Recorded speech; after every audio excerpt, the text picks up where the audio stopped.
Hello, my crafty friends. This is Christian, also known as Cardigans and Cards. I am coming to you today to do a process video. I know it's been a hot second since I've done one from Craft Roulette. Been on vacation and enjoying life. So I am going to be doing a card today based on episode 333, and the parameters were a 4x6 card, buffet colors, holiday element, and random bark. So I decided to go Halloween. Who else instantly thought of Halloween? I'll fill out the rest of my crafty companion when I have a better idea of how my card's going to turn out. But I knew I was making a grid. For the card, I will be using the Spooky and Mice from a Whimsy Stamp and Simon Says Stamp collaborative. I will also be using wood grain. This wood grain is called Wood Planks and it's by Simon Says Stamp. And my goal is that it looks like tulip tree bark. It looks like an old weathered wood, and that's what this card will look like in the end. I prepped a 4x6 card panel and trimmed down a piece of orange cardstock to be 4x6. This will be the covering to my card. I like to have a white card base so that I can write in the inside without having to add more bulk to it by adding another layer of paper in the inside. So I will cut my panel from the front. I glued that bad boy down and set it aside because now it was time to do some stamping. I did cut my piece of white paper down to 3 3/4 by 5 3/4. Yeah, I took a 1/4 inch off each side. That would allow me to have that orange border around the outside of this panel. The images were stamped with alcohol safe ink because I will be doing coloring during this video. But first, I had to do some masking. Pulling out a piece of masking paper, I used Gina K Designs masking paper. It's my favorite on the market. I did stamp my images with the same ink that I did for my stamping. You will notice that the inking may not be perfect. It's okay. I just need to be able to see it. So for example, on that little hat on that mouse of the pumpkin hat, I can see that stem. I know you cannot. Because the masking paper that I am using has a coating on the top of it, I left this to dry and started setting up my MISTI for doing my background masking. I just need that little extra time to let that ink set so I don't have it all over my fingers and I get it on everything. If you are new to masking, there's a couple tips and tricks that you should know about when cutting out your images. When you are cutting out your image, you want to make sure you are cutting on the line and you want to be as close to that line as you can. This is what will be blocking the ink from appearing, and then you will not have any halo around the outside. You also can cut off the areas that it doesn't matter. For example, on that mouse, I did not need to cut the tail or the earring, so I just cut those off. I wasn't going to cut around that. If it's black and they're not going to have any impact or seeing it, why would I do that? When placing your mask down, make sure that it's inside the lines of the image itself. Again, this will prevent any haloing around your image. When the images were masked, it was finally time to put it into the MISTI. I did take my stamping platform out of my MISTI because this is a red rubber stamp.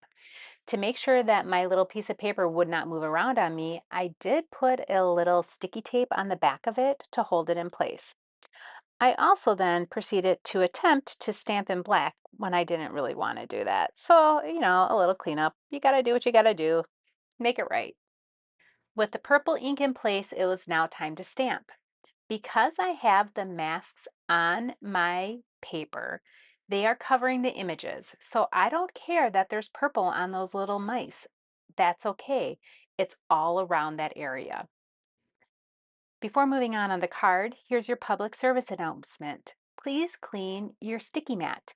It does need it every once in a while. And what better of a time to do it than when you have to take it out of your MISTI? Your mat will thank you. All right, so now back to the card. I did know that that white was too stark against that purple and I wanted to tone it down a little bit. So I came in with a lighter purple? A lighter purple from the edges, pulling that color inside. With the light dusting of ink in the background completed, I did use an adhesive eraser and took the little nubbies off of the sticky tape from the back of the card because, I did just clean my sticky mat and it was all nice and I didn't want to assault it. In my mind, I thought this was a great idea. I just stamped my sentiment onto the purple and it would look great. And then I looked at it and I'm like, I don't like that. So, not all's lost because I can just cover it up. I'm going to keep the same sentiment, but now I'm just going to pull in a piece of the same white cardstock, just a scrap I had, do a light dusting of the purple on it, and then I'm going to stamp it in black. There, disaster averted. I did utilize a pigment ink for this because I wanted to use some clear embossing powder and have that set so my sentiment would be a little shiny because I wanted to have just a little bling on my card. With the sentiment heat set, it was now time to remove the masks from the card. My favorite part is the peel and reveal. To remove the images, I will use my vampire tweezers. At least that's what I call them because they are needle point sharp and I always stab myself with them. So make sure you always cover your tweezers if needed. It was finally time to color. I did keep the coloring at standard speed. It is not sped up at all because I wanted to show that coloring does not have to be scary. From mile marker 630 to mile marker 1957, I will play music and you can just watch the process or fast forward through your choice.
I lied. I was off by a second. But anyway, welcome back. The coloring in total took 13 and a half seconds. Well, 13.27, but who's counting? It was now time to do some of those finishing touches. Whenever I do my images, because I'm using the ink that I was for my base image, I use Memento, I feel like my black eyes get lost a little bit with the coloring. So at the end, I come in with a fine liner marker and just fill in that black so it's a little more deeper to give it a little more pop and contrast. With the eyes recolored in, it was time to add some foam tape to the back of my panel because I will be popping this up. Whenever I am doing foam tape, I will add some liquid glue to the tape because I cannot lay anything down straight, no matter how hard I try. So here's some tips and tricks for you. Liquid glue gives you a little wiggle room, makes it easier for you to pull up your panel when it's not straight, like there, and I just stuck it down anyway. Also, stand. Look at it from above if you have the ability. When I am sitting down and trying to line it up straight, I cannot get the true view of my card. So if you have the ability to stand and are able to look over the top of your card, you can center it a lot easier by being able to see all the borders at once. This was a game changer for me. It took me many years to figure this out, but now I know and I want to spread the word. Just stand if you can. Foam tape was also applied to my sentiment, and that was centered over the top of the oopsie that I didn't like. You remember that in the beginning? I thought it was ugly and I still don't like it, and now I think it looks so much better. I did add a little dots and some stitching along the edges in a silver pen to give that sentiment a little bling without having anything that was in your face. I wanted soft, subtle bling. The characters are soft colored, so my bling needed to be soft colored.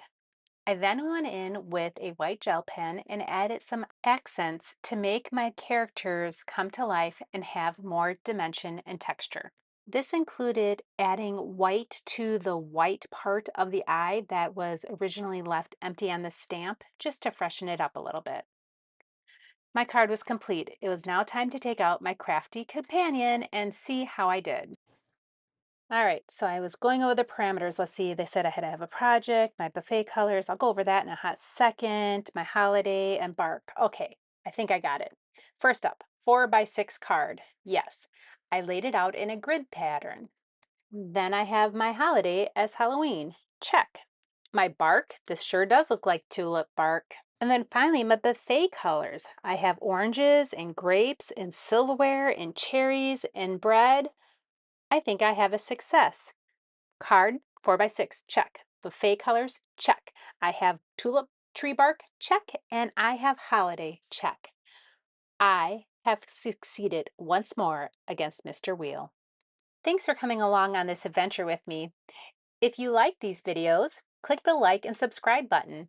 I can't wait to see what you do with masking and coloring. It's such a fun way to make a card. Until next time, my friends.